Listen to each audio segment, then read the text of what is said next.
Halo semuanya, selamat datang kembali di nama channel Anda. Pasti banyak dari kalian yang beberapa hari ini terkejut melihat satu nama kembali. Jadi sorotan utama, Ethereum. Harganya melesat, naik hingga 150% dan menembus angka 4,200 dolar.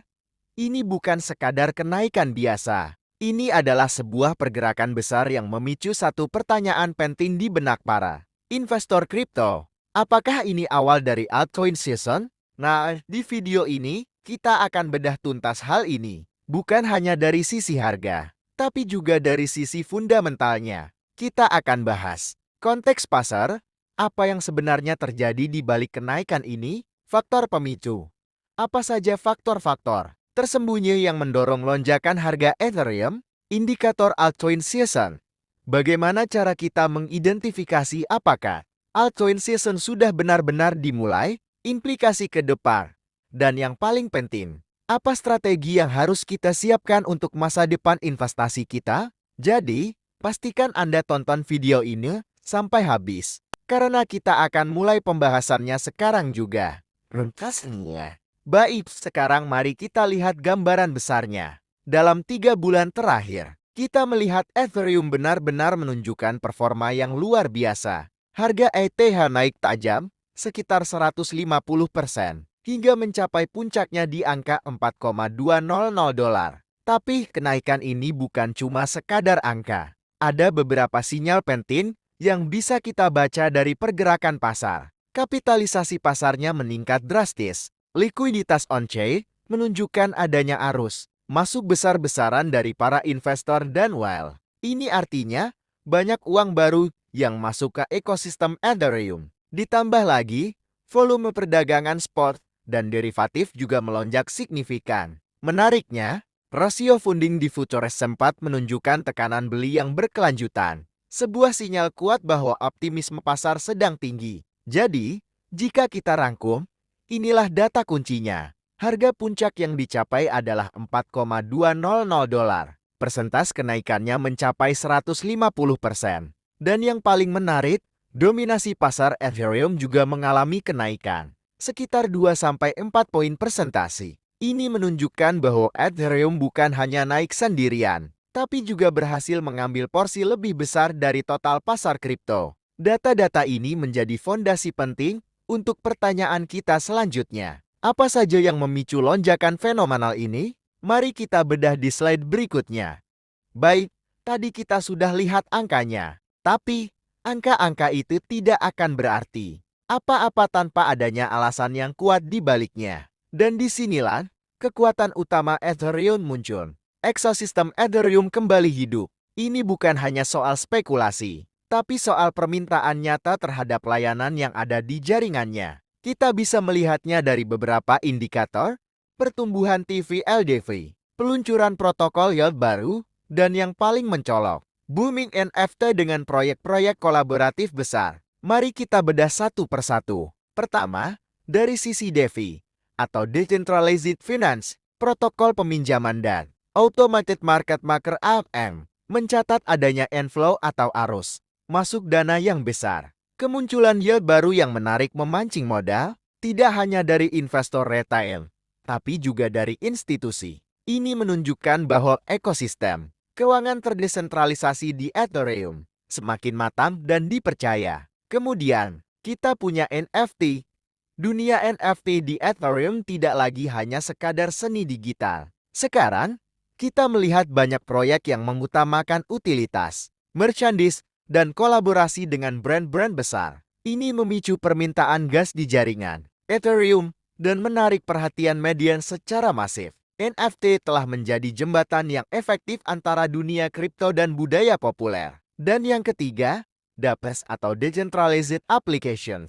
Secara keseluruhan, inovasi terus berjalan. Perkembangan layer 2 dan tooling developer mempermudah pengembang untuk membangun dan menyebarkan aplikasi mereka di Ethereum. Hal ini secara signifikan mengurangi gesekan atau friction bagi pengguna baru untuk masuk ke ekosistem. Ini adalah fondasi yang kokoh untuk pertumbuhan jangka panjang. Singkatnya, kita melihat bahwa aktivitas pengguna dan fees jaringan meningkat. Ini adalah bukti bahwa ekosistem Ethereum tidak hanya sebatas spekulasi, tapi benar-benar memiliki produk dan utilitas yang dibutuhkan pasar. Lantas, apa implikasinya dari semua ini? Mari kita lihat faktor pemicu lainnya.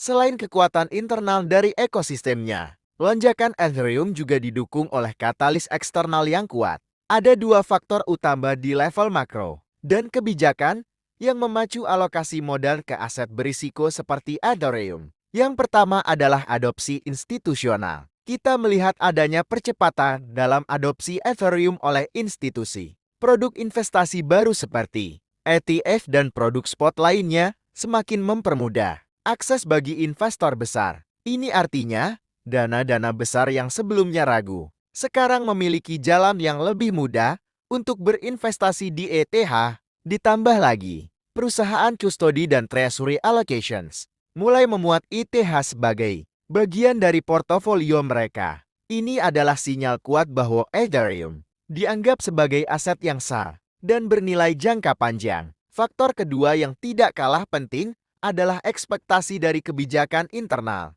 Ethereum itu sendiri, yaitu EIP 1559 dan ETH deflasi. Kebijakan ini terus membakar sebagian fee transaksi, yang secara otomatis mengurangi pasokan bersih Ethereum. Dengan pasokan yang berkurang, secara teori, harganya akan terdorong naik. Ekspektasi akan sifat deflasi ini menciptakan premium harga dan menjadi salah satu pendorong utama optimisme investor. Singkatnya, kita punya kombinasi yang sempurna. Permintaan dari institusi yang naik, ditambah pasokan yang terus berkurang. Ini penting untuk dicatat. Hubungan antara faktor makro dan aktivitas on-chain ini bersifat komplementer. Keduanya saling memperkuat dan menciptakan tekanan beli yang berkelanjutan. Adopsi institusional memvalidasi fundamental yang kuat. Sementara, kebijakan deflasi menambah daya tarik sebagai aset investasi. Semua faktor ini, baik dari internal maupun eksternal, mengantarkan kita ke pertanyaan utama, apakah ini benar-benar altcoin season? Mari kita cari tahu di bagian selanjutnya. Sekarang kita sampai pada pertanyaan jutaan dolar.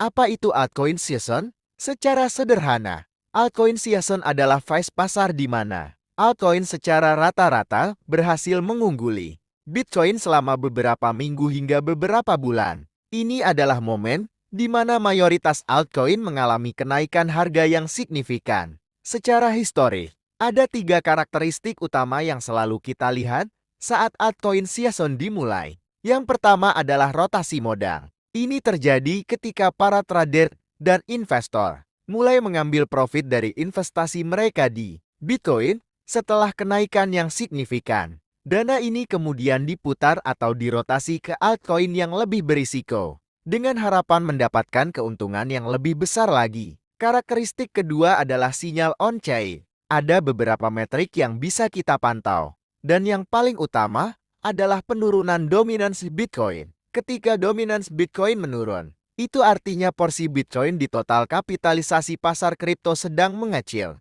yang seringkali menjadi sinyal altcoin mulai outperform. Kita juga bisa melihat inflow ke DEX atau Decentralized Exchanges dan peningkatan jumlah trading pair altcoin USDT. Karakteristik yang ketiga adalah gabungan antara sentimen dan likuiditas. Altcoin season biasanya didorong oleh sentimen risiko yang tinggi di pasar. Ketika para investor merasa optimis dan bersedia mengambil risiko lebih, mereka akan mengalokasikan dana ke aset yang lebih volatil seperti altcoin. Ditambah dengan likuiditas yang melimpah, ini mendorong rally kolektif di pasar altcoin. Jadi, jika kita melihat gabungan dari 3 indikator ini, rotasi modal, sinyal on-chain yang positif, dan sentimen risiko yang tinggi, itu adalah tanda-tanda kuat bahwa altcoin season sedang atau akan segera dimulai. Lalu, bagaimana posisi Ethereum saat ini dalam semua indikator ini? Mari kita ulas di slide berikutnya. Setelah kita bedah semua data dan indikator, sampailah kita pada pertanyaan yang paling krusial. Apakah Ethereum saat ini sedang memimpin gelombang altcoin season? Skenario saat ini menunjukkan Ethereum bertindak sebagai pemimpin struktural. Kenaikan harganya signifikan. Volume trading pair ETH meningkat. Dan kita melihat adanya rotasi modal yang jelas dari Bitcoin ke Ethereum, dan dari Ethereum ke altcoin lain. Ini adalah sinyal yang sangat positif. Mari kita lihat tanda-tanda positifnya. Dominasi ETH naik, seperti yang kita lihat sebelumnya. Dominasi pasar Ethereum meningkat, menunjukkan kekuatan yang fundamental. Volume di XDAX, trading pair ETH meningkat. Ini menandakan aktivitas perdagangan di ekosistem Ethereum sedang tinggi. Proyek Layer 2 mengalirkan token ke ekosistem. Adopsi Layer 2 yang terus berkembang juga mengalirkan likuiditas dan nilai ke dalam ekosistem Ethereum secara keseluruhan. Namun, kita juga harus bersikap realistis. Ada beberapa risiko dan pembatas yang perlu kita perhatikan. Likuiditas pasar bisa cepat berbalik. Pasar kripto sangat volatil. Sentimen bisa berubah dengan cepat, dan likuiditas yang masuk bisa keluar sama cepatnya, memicu koreksi tajam, regulasi, atau sentimen negatif. Berita negatif tentang regulasi atau sentimen pasar yang memburuk bisa menjadi katalis untuk koreksi besar, hanya few large cap alt yang naik. Ini adalah poin terpenting. Jika hanya beberapa altcoin dengan kapitalisasi pasar besar seperti Solana, Cardano, DLL yang ikut naik, sementara mayoritas altcoin lain stagnan, maka itu belum bisa disebut altcoin season sejati. Altcoin season yang sebenarnya ditandai dengan kenaikan di berbagai breakthroughs atau di banyak altcoin. Jadi, meskipun ada tanda-tanda yang sangat positif dan ETHREUM menunjukkan kepemimpinan yang kuat, kelanjutan altcoin season bergantung pada seberapa luas kenaikan ini menyebar ke altcoin lain, bukan hanya pada performa Ethereum semata. Lalu, dengan semua informasi ini, apa yang bisa kita lakukan? Di bagian terakhir, kita akan bahas strategi dan implikasinya. Sejauh ini, kita sudah membahas apa yang terjadi, mengapa itu terjadi, dan apa tanda-tanda yang harus kita perhatikan. Sekarang, mari kita lihat ke depan. Apa proyeksi jangka menengah hingga panjang untuk Ethereum? Terutama dengan adanya transisi ke Ethereum 2.0, transisi ke Proof of Stake dan pengembangan LAYER 2 diproyeksikan akan meningkatkan throughput atau kecepatan transaksi, menurunkan biaya, dan secara keseluruhan memperkuat kasus utilitas Ethereum sebagai jaringan aplikasi utama di dunia kripto. Ini semua dapat mempertahankan premium harga dalam jangka panjang. Ada 3 area utama yang akan menjadi pendorong proyeksi ini. Pertama, keamanan dan skalabilitas. Dengan implementasi sharding dan staking, Ethereum akan meningkatkan kapasitasnya secara signifikan tanpa mengorbankan keamanan jaringannya. Ini adalah salah satu kunci untuk adopsi massal. Yang kedua, ekosistem yang berkembang. Kita akan melihat lebih banyak lagi solusi layer -2, tooling developer yang lebih canggih, dan integrasi yang lebih mulus dengan sistem keuangan tradisional. Semua ini akan mendorong adopsi yang berkelanjutan dan memperluas ekosistem Ethereum. Dan yang ketiga, yang paling ditunggu-tunggu, adalah dampak harga. Pasokan efektif Ethereum akan terus menurun, baik melalui mekanisme burn maupun staking, dengan permintaan yang terus meningkat dan pasokan yang semakin terbatas. Secara fundamental ini akan mendukung valuasi jangka panjang Ethereum. Jadi, kita bisa menyimpulkan bahwa Ethereum tidak hanya mengandalkan sentimen pasar, tapi juga memiliki fondasi teknologi yang terus diperkuat untuk pertumbuhan di masa depan. Setelah membahas semua poin ini, kita akan masuk ke kesimpulan dan call to action. Mari kita rekap semua yang sudah kita pelajari. Baik, kita sudah sampai di akhir. Mari kita rangkum semua poin penting yang sudah kita bahas hari ini. Kenaikan harga Ethereum ke $4,200 didorong oleh kombinasi faktor yang luar biasa. Bukan hanya spekulasi, tapi juga aktivitas on-chain yang sehat, ekosistem DeFi dan NFT yang hidup kembali, adopsi institusional yang kuat, dan ekspektasi positif dari kebijakan internal. Protokol seperti EIP 1559. Indikator saat ini memang condong ke kemungkinan dimulainya altcoin season. Namun, seperti yang sudah kita bahas, konfirmasi sejati memerlukan breadth atau penyebaran kenaikan ke banyak altcoin, bukan hanya performa Ethereum semata. Jadi, Apa yang bisa kita lakukan dengan informasi ini? Ini adalah 3 tindakan kunci yang bisa Anda ambil. Pertama, pantau breadth pasar. Perhatikan jumlah altcoin yang menembus level signifikan, lebih besar dari volume rata-rata.